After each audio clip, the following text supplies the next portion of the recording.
All right, on today's episode of Python Papi, we're back inside our smart contracts project. Let's have a look at what we're going to be going over today. And today we're back inside of our Titanoboa projects module. We're going to be doing some light reading from where we left off yesterday. So it is basically a simulated blockchain that exists for the duration of the script. We're talking about the PyEVM. With that understanding, we can start building our deploy favorites pyevm.py file.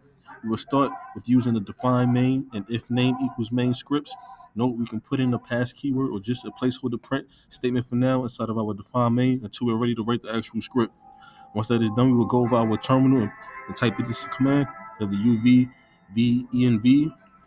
This command will give us a new file. This new file, which will be labeled VENV, will contain a bunch of additional subfiles, just like we took in the first steps in the previous folder.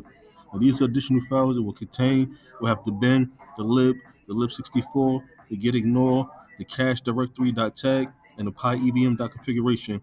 Now note the bin, the lib, and the lib64 files will also have subfiles in them as well. And once we have the VEVM set up, we will go to the icon in the lower right-hand corner and select the Python version we are running. This should bring up a drop-down that will allow us to pick which EVM or environment we want to work in. And that's going to be right over here. I'll actually show you tomorrow when we open up the contract, the BOA favorites contract that we built.